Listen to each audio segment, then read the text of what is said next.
atendida. Nos cuenta que entró en España por patera el 19 de noviembre y que está empadronada en la calle Suecia desde hace 2 semanas. Dice que está sin papeles y María está embarazada de 7 meses. Vale. Aunque no vais a contestar, pero bueno, contestar un poco para vosotras. ¿Qué creéis que va a pasar? ¿No? Que María será atendida porque está embarazada y no van a dejarla embarazada sin atención. Que será atendida porque lleva ya más de 3 meses en España, o que no será atendida porque está sin papeles, o que no será atendida porque no tiene 3 meses de padrón. Bueno, la respuesta correcta es que no será atendida por no tener 3 meses de padrón. Luego veremos en qué situación están, pero es uno de los requisitos que se les pide a las personas sin permiso de residencia, estar 3 meses empadronada, que veremos si es un requisito realmente legal o no. Vale, otro caso. Olga, de 78, y Andrés, de 80, vinieron hace 2 años. Tienen permiso de residencia legal en España porque su hija tiene nacionalidad española. El primer año, la hija se ha traído a los padres, que son ya muy mayores, pues para cuidar de ellos, ¿no? Porque es una hija que ya adquirió la nacionalidad en España después de muchos años de vivir y trabajar aquí. Entonces, el primer año pagaron un seguro privado, pero con las cuotas y los medicamentos llegaban a pagar 500 euros al mes y su hija no podía costearlo, por lo que dieron este seguro de baja. Y ahora Olga está en urgencias porque le ha dado un ictus. ¿Qué creéis que pasará? Será atendido sin coste porque es una enfermedad grave. Atenderán a Olga, pero les llegará una enorme factura. Como tienen permiso de residencia legal en España, sí que tienen derecho a la atención, o lo que tienen que hacer es ponerse beneficiarios de su hija.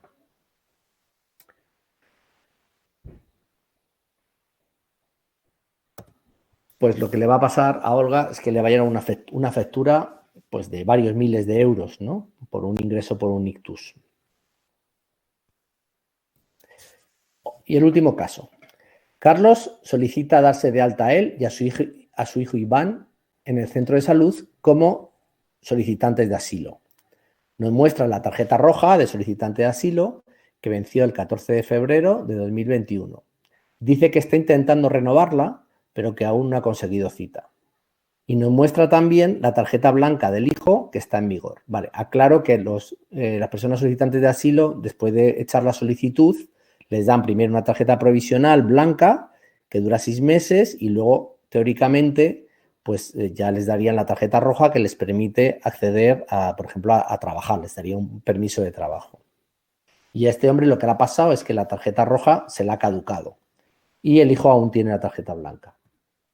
Vale, entonces, ¿cuál sería la respuesta? Que el padre no tiene derecho a la asistencia sanitaria porque se le ha caducado la tarjeta, pero el hijo sí. El hijo tampoco tiene derecho porque tiene una tarjeta blanca y no roja, o que los dos tienen derecho por distintos motivos, o lo que tiene que hacer es volverse a su país. Bueno, la realidad es que los dos tienen derecho por distinta vía. La desgracia es que probablemente eso no pase, que al menos lo más probable es que al padre le denieguen la asistencia sanitaria. Y lo más terrible de todo es que es fácil que en alguno de nuestros mostradores de centros sanitarios oigan frases como la última. Vale, te paso la palabra a Raquel. Gracias, Nacho. Bueno, no sé cómo habéis quedado con estos casos, si sabíais más o menos que esto está pasando o no. Pero bueno, vamos ahora a explicar un poquito, hacer un repaso muy breve de cómo hemos llegado hasta aquí, a que esto pase a nivel legislativo y explicar brevemente también como las situaciones de exclusión más frecuentes que se están produciendo ahora, ¿vale? Bueno, pues para empezar hay que recordar que el derecho a la protección de la salud es un derecho que está en la Constitución española, ¿no? Y que la universalidad en la asistencia sanitaria se ha ido regulando a través de diferentes legislaciones que han ido tendiendo a que fuera cada vez más universal antes de 2012, ¿no? Empezando, pues veníamos de los seguros de salud obligatorios, ¿no? Hasta que en 1986, con la Ley General de Sanidad, se regula la constitución de un Sistema Nacional de Salud, en el que ya se va perfilando y se dice que la cobertura sanitaria sea universal, ¿no? Pues esto, a medida que iban pasando los años, ¿no? En el 89 salió un decreto de universalización que incluyó a las personas que carecían de recursos económicos, que no tenían cobertura por otra vía. En el 98, con la Ley de Presupuestos Generales del Estado, digamos, se desvinculó el derecho a la asistencia sanitaria de la seguridad social, pasando a ser, digamos, vinculada a la financiación del sistema sanitario a impuestos, no a la seguridad social, ¿vale? Después, en 2003, con la Ley de Cohesión y Calidad del Sistema Nacional de Salud, se siguió avanzando y en 2011, con la Ley General de Salud Pública, también se terminó de incluir a algunos grupitos de personas que todavía no estaban incluidos, ¿vale? Y así hasta que en 2012 el gobierno de entonces del PP pues sacó el Real Decreto 16/2012, que no sé si os suena. Ese Real Decreto pues constituyó un cambio muy profundo en el modelo de sistema sanitario, ¿no? Que hasta entonces, digamos que el cambio más importante es que hasta entonces el derecho a la asistencia sanitaria se vinculaba a la residencia en España. Es decir, tú, persona que viene a vivir a España, te empadronas y ya tienes derecho a la asistencia sanitaria, ¿vale? Bueno, con un asterisco y todo, pero en general era así. Pues a partir de 2012 se vinculó el derecho a la asistencia sanitaria a estar cotizando en la seguridad social, que esto es más propio de sistemas de salud basados en seguros, como puede ser, por ejemplo, el de Francia o el de Alemania, pero no a sistemas nacionales de salud, que están basados en un principio de solidaridad y cuya financiación se realiza, como hemos visto, no con el dinero de la seguridad social, por así decirlo, sino a través de distintos impuestos, incluido el IVA y otro tipo de impuestos indirectos. ¿Vale? Entonces, ¿por qué el gobierno de entonces pudo poner este Real Decreto, ¿no? Pues lo justificó basándose, como estábamos en medio de toda la crisis económica de 2008, lo justificó en términos económicos, diciendo que era necesario para la sostenibilidad del sistema sanitario y que era una manera de evitar el turismo sanitario, cuando en realidad el turismo sanitario está regulado de otras maneras. Y bueno, lo que hacía falta y sigue haciendo falta es que de verdad se controle por las maneras que se tiene que controlar, que no tiene nada que ver con limitar la universalidad en la atención sanitaria, ¿vale?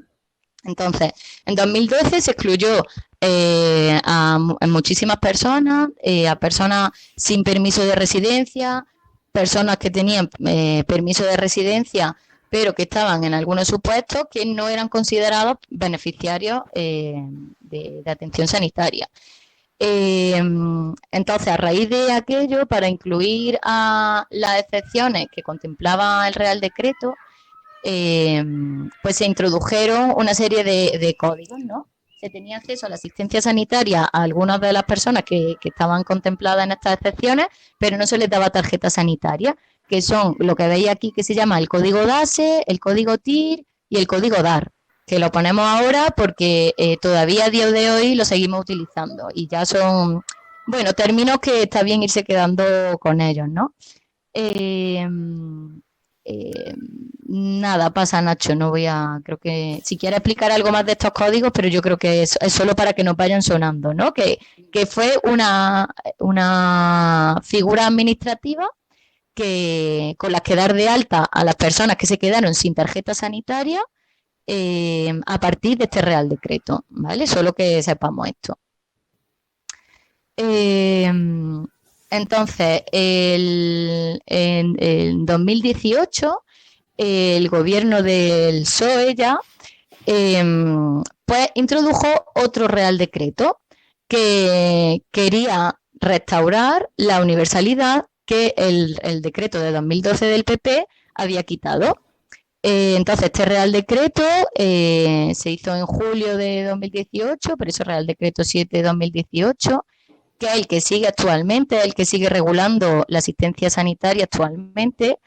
Y bueno, que en su introducción sí que se veía una pretensión de recuperar esa universalidad, ¿no? Como vemos, lo reconoce como un derecho primordial de toda persona, garantiza la universalidad de la asistencia. Sin embargo, en su desarrollo legislativo no es así. Y no ha sido así ni en la ley, ni está siendo así en la práctica, ¿vale? No está garantizando el derecho a la protección de la salud, ni la está ofreciendo en las mismas condiciones para todas las personas. Entonces, bueno, el Real Decreto considera titular del derecho a las personas con nacionalidad española y las personas extranjeras que tengan establecida su residencia en territorio español. Como veis, además aquí hace una diferencia, ¿no?, entre personas con nacionalidad española y personas extranjeras.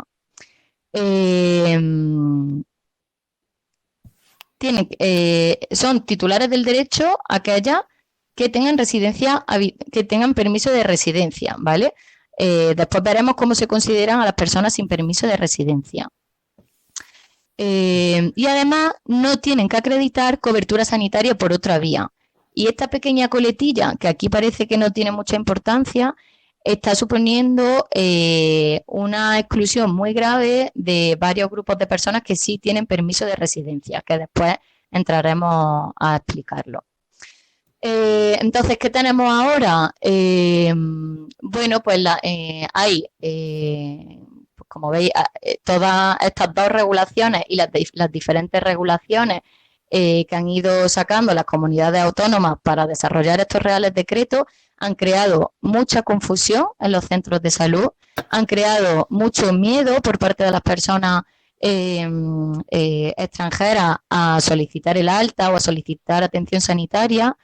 Y también ahora mismo percibimos como un clima incluso favorecedor de la exclusión en los centros sanitarios, ¿no? Y que los centros sanitarios parecen más un control de extranjería que centros de cuidado de la salud, ¿no?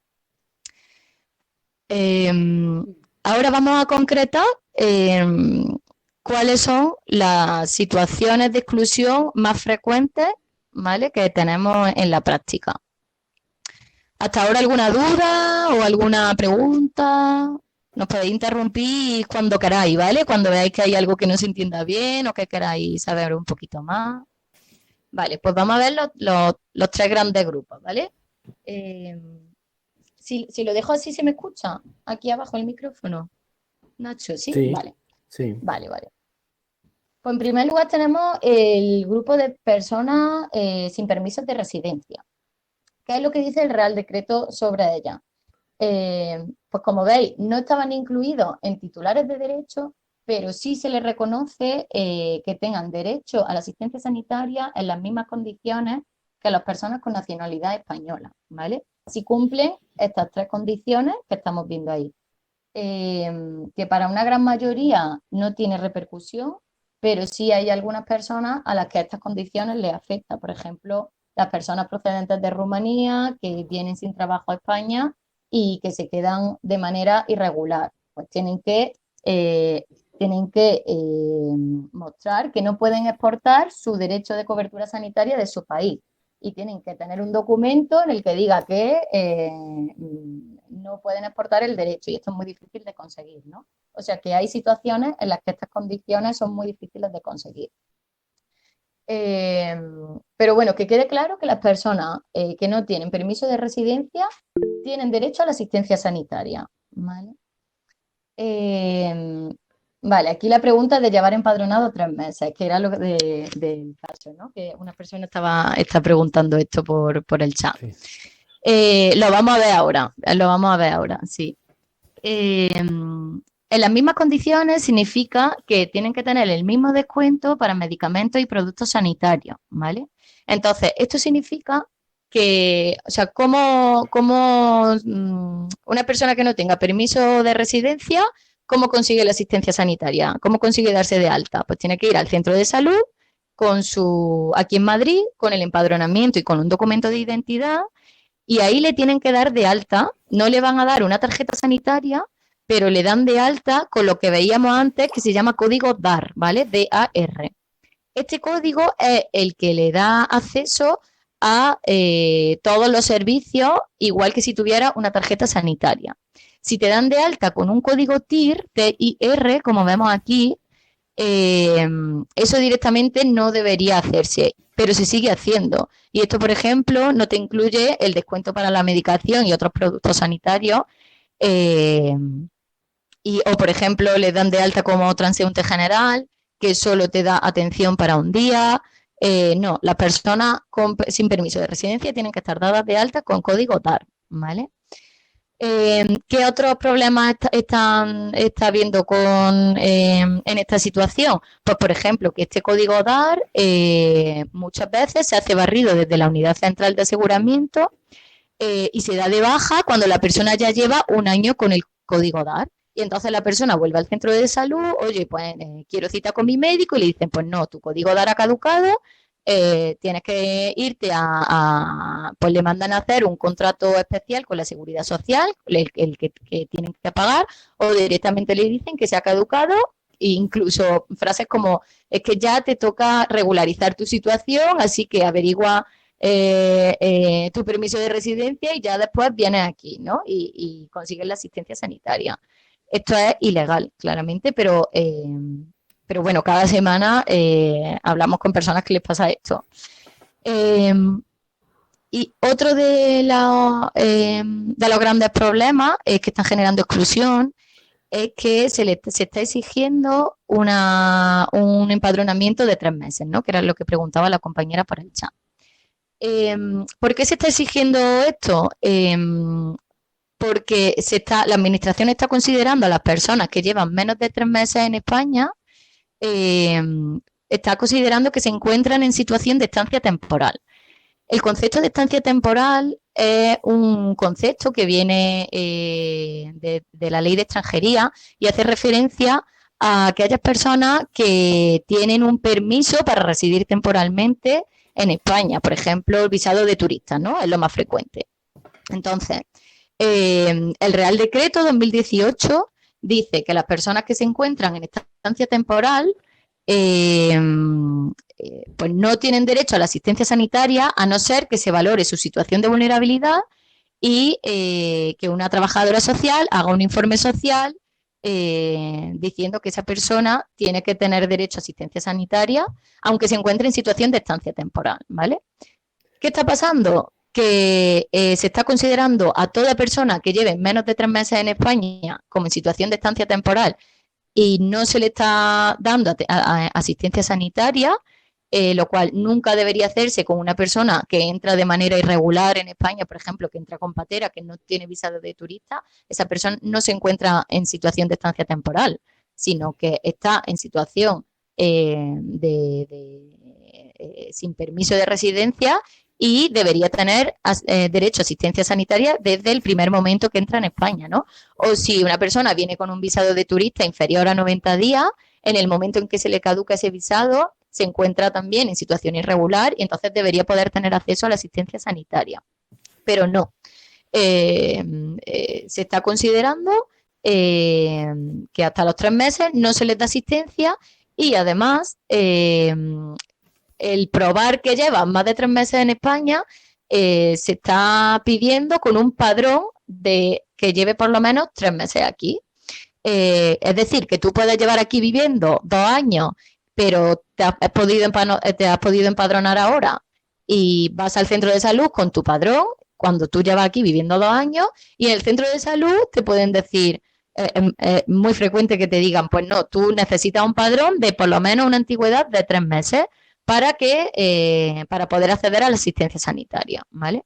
Bueno, un poco lioso, no sé Bueno, si os habéis bueno, enterado. o sea, solo por simplificar, es que están Sí, considerando, o sea, esta es una norma que está hecha para que la gente que viene con un visado como estudiantes o como turistas, de muchos países no hace falta un visado para estar 3 meses en España como turista.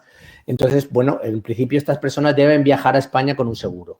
Entonces, esto que está bien, es una norma pues bueno, pues de que las personas que vienen a hacer turismo o a estudiar traigan su seguro, se la aplican indiscriminadamente a cualquier persona y además lo que dice Raquel, que la prueba de llevar 3 meses en España es el padrón, cuando el padrón a veces es difícil de conseguir. Entonces, personas, lo que dice la ley es que la autorización es máxima, es de 90 días. O sea, es decir, que una persona que lleve 5 meses en España, o 6 o 7, aunque no se haya empadronado, ya no se podría considerar en estancia temporal. gracias, Nacho. Y entonces, eso era pues lo que decíamos de los 3 meses. Aún así, las personas que se encuentran en situación de estancia temporal, como he dicho, pueden tener acceso a la asistencia sanitaria si cuentan con un informe social que valore su situación y que diga que tiene que tener acceso, ¿vale? Pero esta vía del informe social no se ha regulado en casi ninguna comunidad autónoma y mucho menos en Madrid. Así que no está funcionando en la mayoría de los casos, ¿vale? Aquí la comunidad está claramente incumpliendo la ley. Vale. Cuento yo un poco esto, si quieres. Vale, si El quieres tema, seguir, adelante. sí, el tema de los solicitantes de asilo. Bueno, un Mm, poco lo que hemos explicado antes, las personas solicitantes de asilo o de protección internacional, sabéis que hay leyes nacionales e internacionales que lo regulan.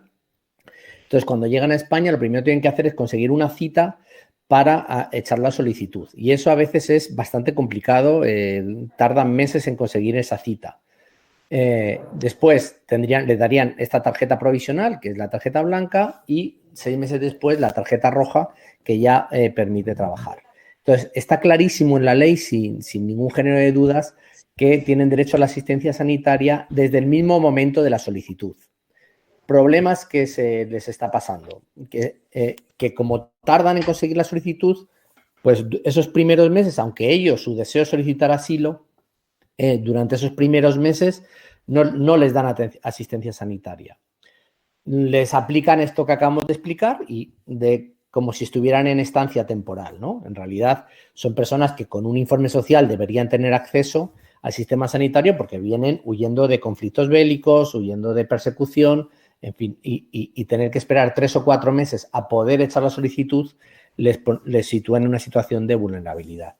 Y la otra cosa que está pasando con ellos también es que, bueno, ya era complicado antes, pero desde el COVID, pues sabéis que todos los procesos administrativos son súper complicados, la administración da plazos eternos para las cosas, entonces muchas personas que tienen un derecho reconocido no son capaces de hacer, por ejemplo, un procedimiento de renovación, pero no por su culpa, sino porque la administración no les está dando acceso, ¿no? Entonces, realmente al final se convierte también en una vulneración de sus derechos porque la propia administración es la que está poniendo impedimentos para que renueven los documentos y luego entonces te retiro la asistencia sanitaria porque no has renovado tus documentos, ¿no? Es lo que llamamos la burocracia circular en la que vas de un lado para otro y al final tus derechos se ven vulnerados.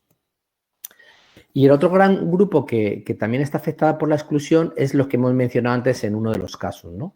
Las personas ascendientes de ciudadanos nacionales o de la Comunidad Europea que han venido a España a vivir, que han sido reagrupados por sus familias. Ya decimos que es un caso, pues, digamos, muy, muy razonable, ¿no? Pensar que tus padres envejecen en un país lejano, a veces que son países que, bueno, como por ejemplo pasa Venezuela, donde el país se ha desmoronado y entonces tú pues traes a tus padres para cuidar de ellos, ¿no? Entonces, el problema de esto es que aunque la ley les reconoce el derecho a las personas con permiso de residencia, dice la ley, salvo que estén obligados a un seguro. Entonces, aquí volvemos un poco a la trampa de la administración. Resulta que para concederles el permiso de residencia les exige un seguro privado, ¿no? Entonces, es un seguro privado que es muy discutible su pertinencia. De hecho, la Defensoría del Pueblo en 2014 dijo que no había una justificación legal para exigir ese seguro. Y, sin embargo, la administración lo sigue haciendo. Entonces, con una mano exijo el seguro y con la otra mano digo, no te doy asistencia porque en la ley he puesto que aunque tengas permiso de residencia, al estar obligado a un seguro, no te voy a dar acceso. Estas personas que llevan siendo excluidas desde el 2012, que sepáis que durante varios años han estado ganando sentencias en los tribunales. Nosotros hemos acompañado algunos procesos y, sin embargo, aquí la gran sorpresa llegó con el Tribunal Supremo.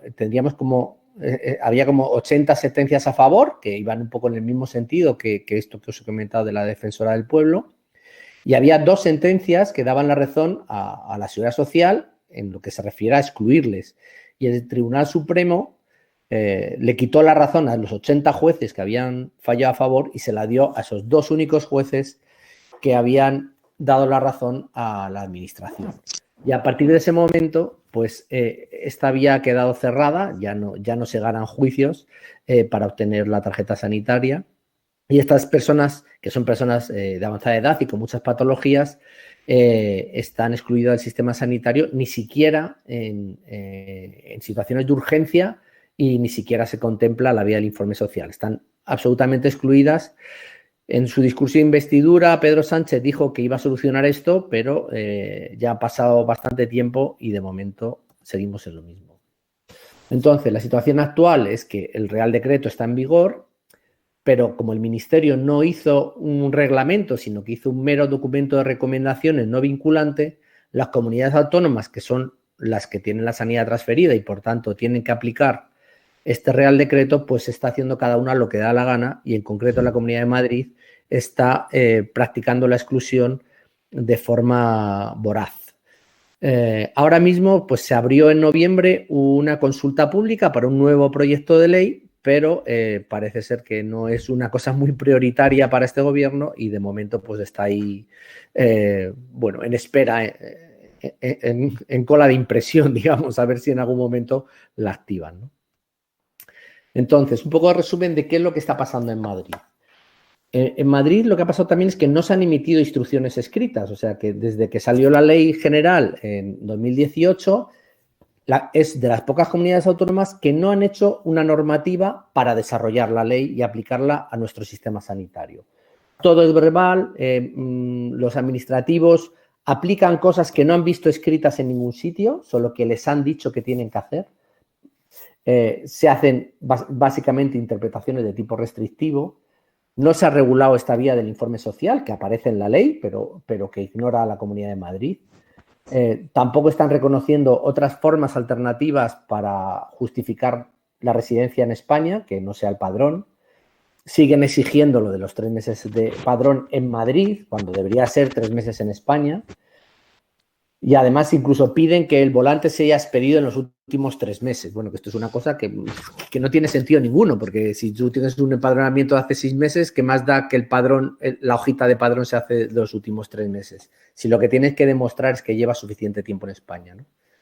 Tampoco se está garantizando la asistencia a personas solicitantes de asilo, pues porque no se están favoreciendo los procesos de renovación y se les excluye en tanto en cuanto son capaces de conseguir que extranjería les renueve el permiso, ¿no? Están lo que decía antes Raquel, ¿no? Dan de baja al DAR, ¿no? En contra de la ley, porque mientras una persona permanezca sin permiso de residencia, tiene derecho a la asistencia sanitaria. En ningún lugar de la ley dice que esto es solo por 1 año o algo así. Por lo tanto, un poco por terminar, como veis, la prueba de algodón pues ha salido así. Hay muchísima exclusión dentro del sistema sanitario.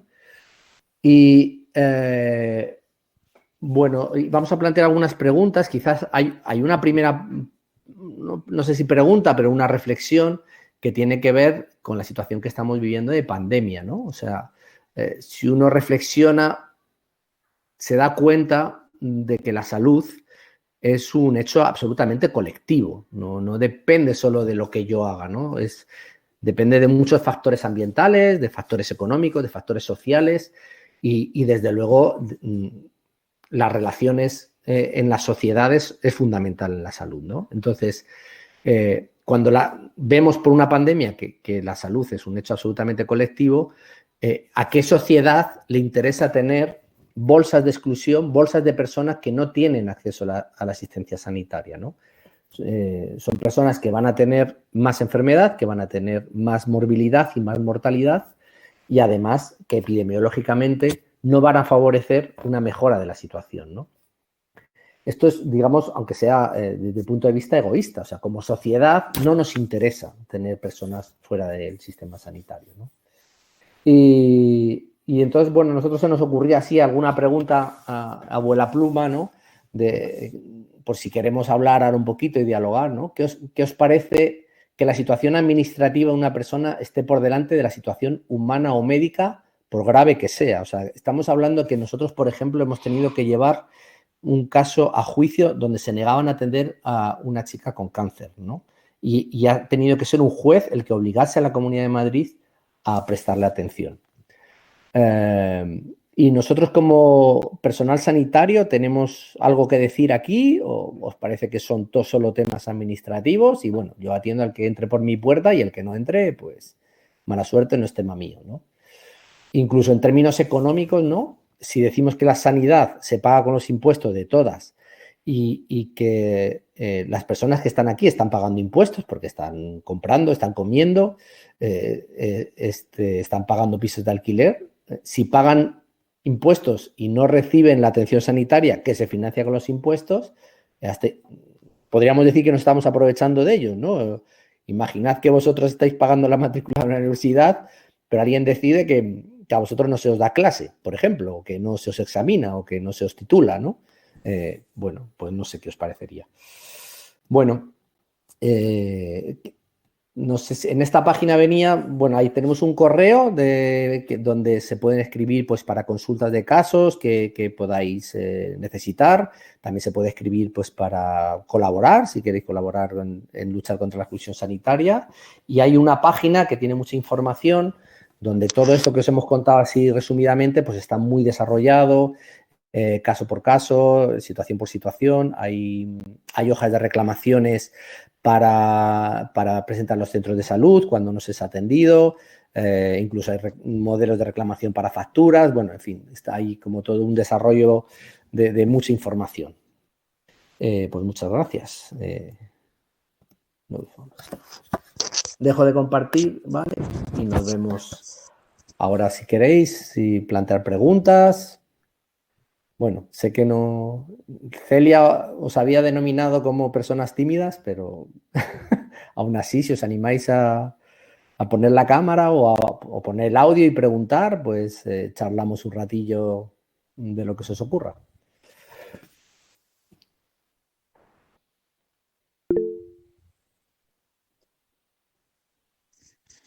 Sí. Hola. Celia, no se te oye, no sé si quería hablar. Ahí.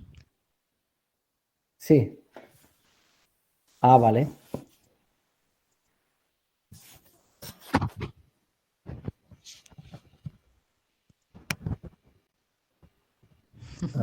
A ver, ¿cómo? No sé si he entendido.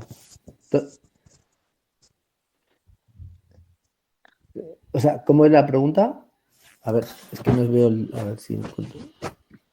Sí, hola.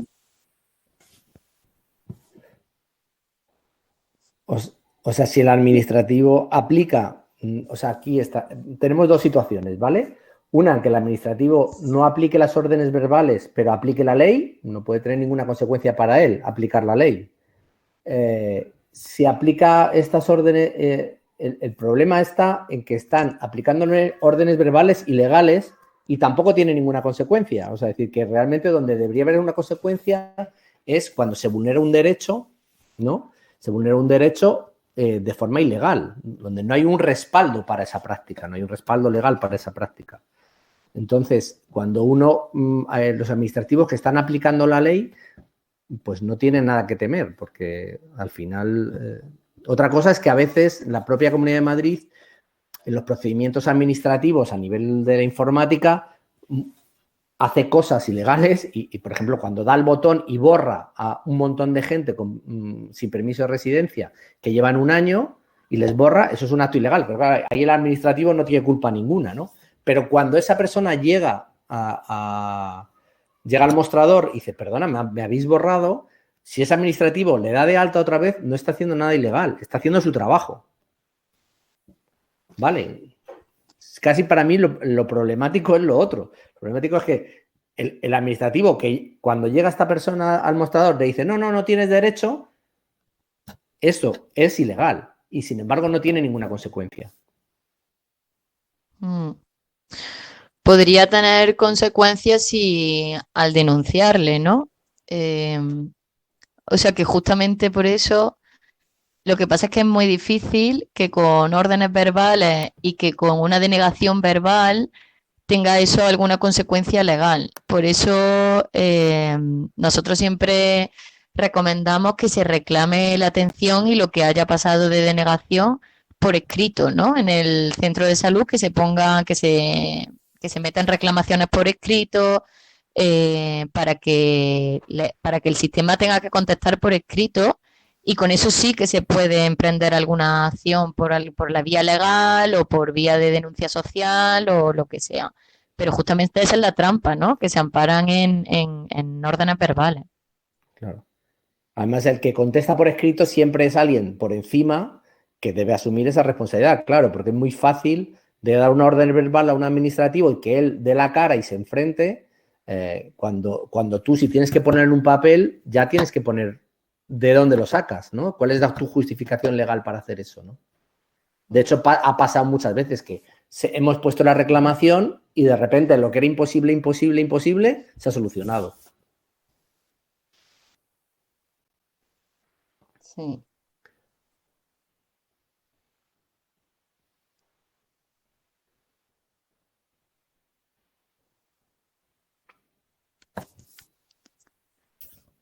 ¿Qué pensáis vosotras? ¿Qué se puede hacer?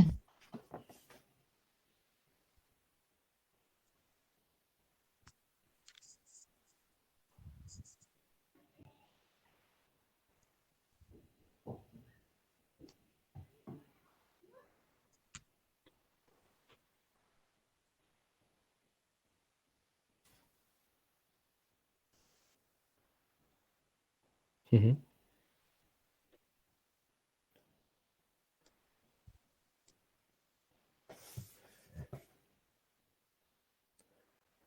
Uh-huh. O sea, yo creo que lo primero es saber qué está pasando y que nos atañe. O sea, que nos atañe porque al final nosotros somos profesionales de la salud, no somos profesionales solo del riñón o profesionales del páncreas. O sea, somos profesionales de la salud, ¿no? Y esto es un hecho de salud, es un problema de salud, ¿no? Y yo creo que solo saberlo es importante, igual que pues tienes que saber si estás en urgencias y tienes que llamar al adjunto, pues cuál es el procedimiento para llamar al adjunto, ¿no?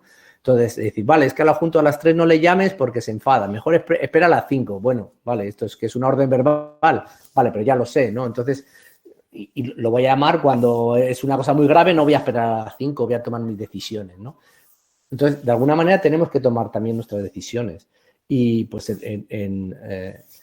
dar la información a los pacientes es importante. O sea, a mí una paciente mía me pide recetas privadas porque le han dicho que le han hecho un TIR y que no tiene derecho al descuento farmacéutico. Y digo, no te hago las recetas privadas, te vas al mostrador y que te den un DAR que tiene descuento farmacéutico porque tú tienes derecho, ¿no? Entonces, hay cosas que sí podemos hacer. Y en un determinado momento, pues en una atención en un centro de salud, en unas urgencias, bueno, pues también saber si esa persona se la va a facturar, no se le va a facturar, pues a lo mejor de repente si se le va a facturar y le vas a pedir una prueba que no es del todo imprescindible, igual no merece la pena pedírsela porque se la van a facturar, ¿no? Y lo tendrás que valorar o por lo menos hablarlo con el paciente, ¿no?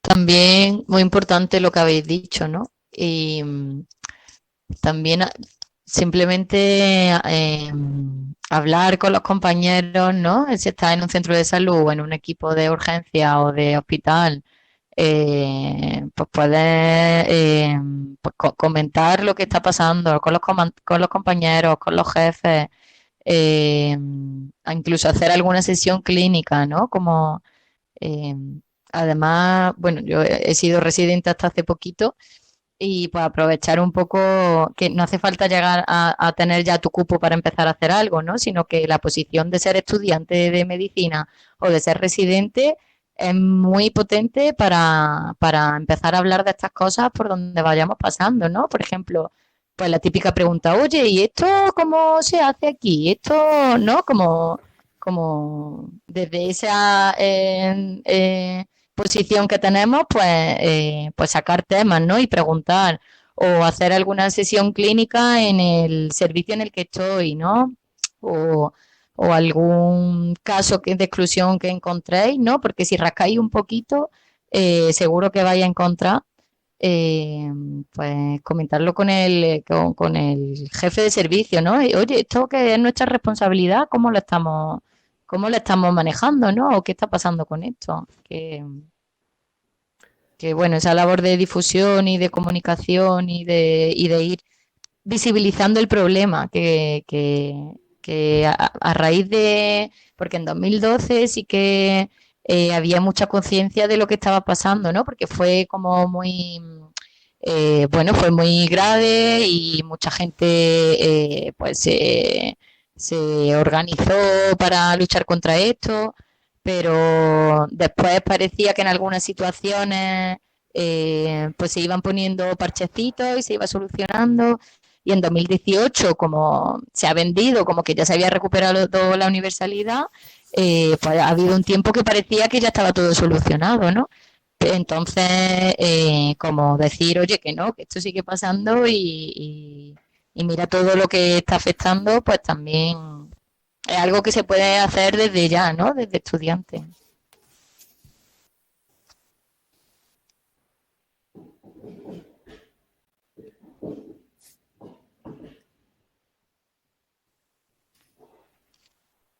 O por el chat, mandar algo.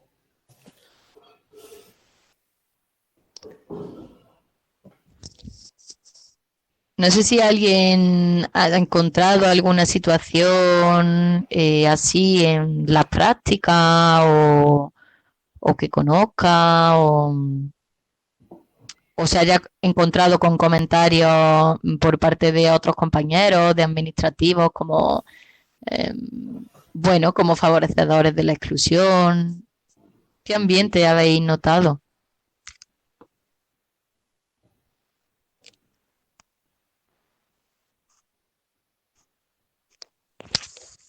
O incluso las clases, ¿no? Se me ocurre en la facultad. No sé si se ha sacado este tema en alguna clase, en alguna asignatura.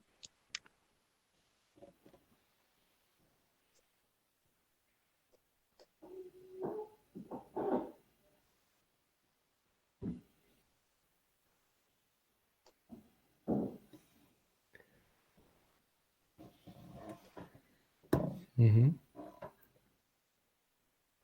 Vale, comenta Alicia.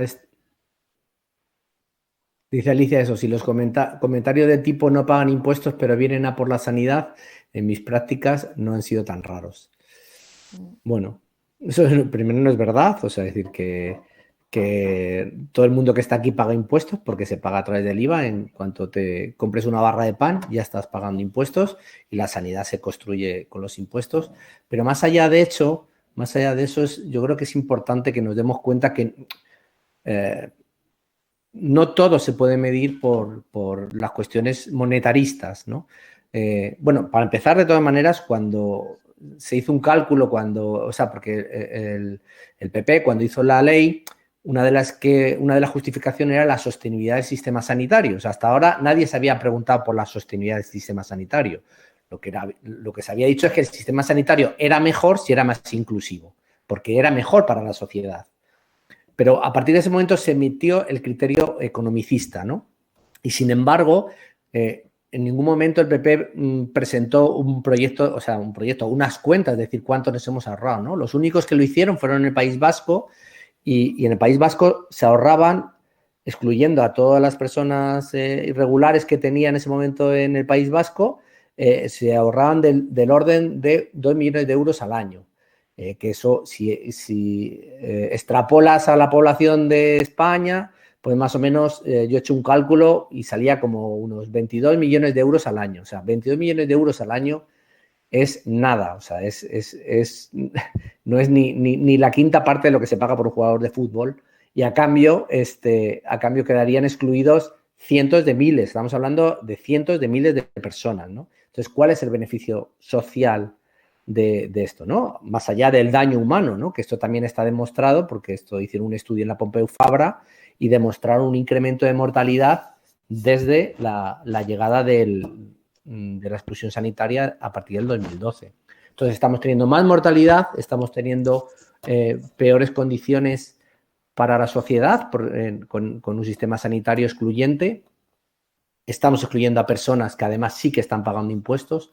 Entonces, realmente no... Estamos un poco despistados, yo creo, ¿no? Es decir, porque al final estamos creyendo que con esto estamos protegiendo algo, protegiendo una sostenibilidad del sistema que no es cierta, que es injusta hacia las personas y que además tiene otros daños sobre el sistema sanitario y sobre la sociedad en general, sobre la salud de la sociedad, ¿no?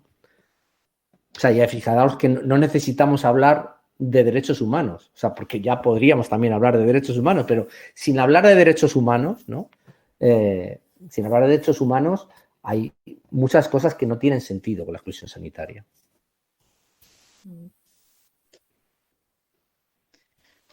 Sí, además esto fue, ¿no? En un momento en el que sí que se incluía la urgencia y se vio como al final es más caro no incluir a las personas en toda la asistencia sanitaria y que al final tengas que atenderla en urgencia con una patología que a lo mejor si la ves en un primer momento cuando aparece se resuelve rápidamente, pero se va agravando y al final es más caro atender a una persona en urgencia cuando ya la patología es mucho más grave, ¿no? Eh, ujú.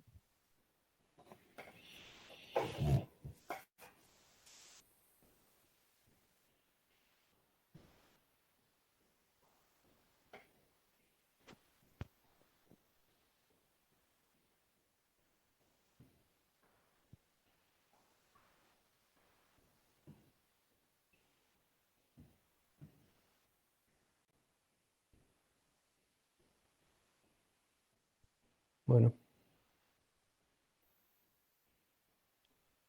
vale.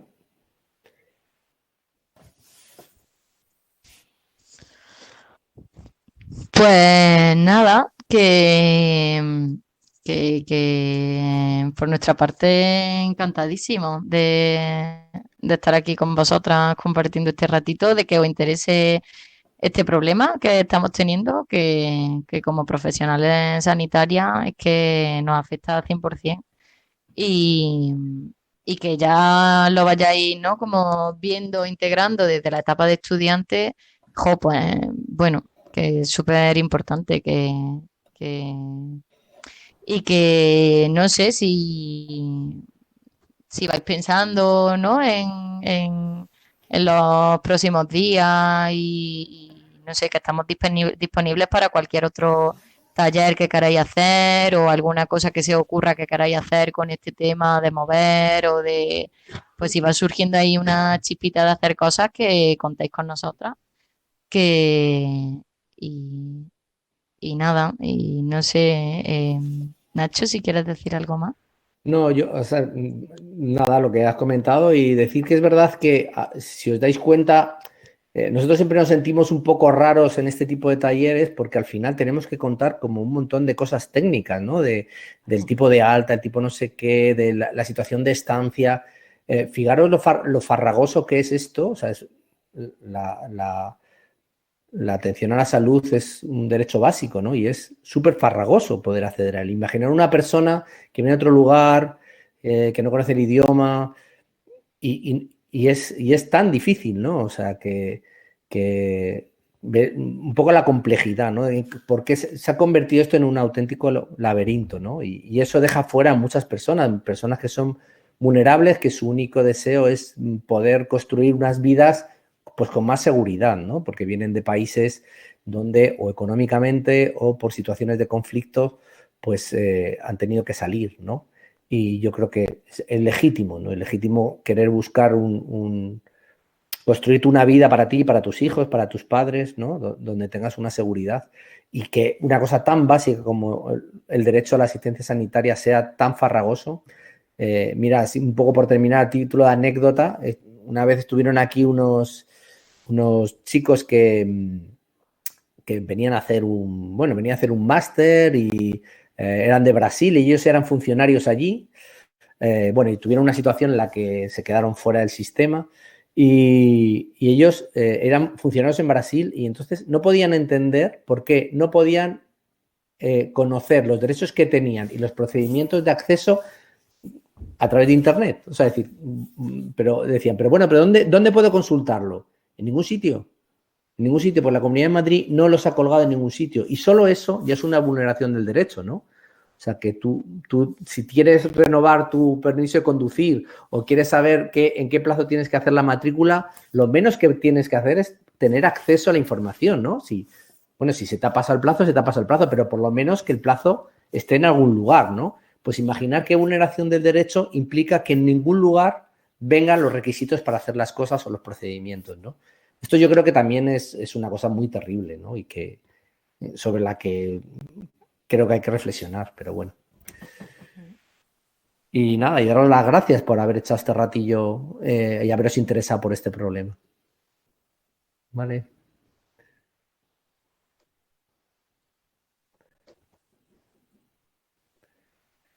Muy bien. Pues gracias, Celia, por haberlo organizado. Gracias. ¿Vale? Y a ti y a tu asociación.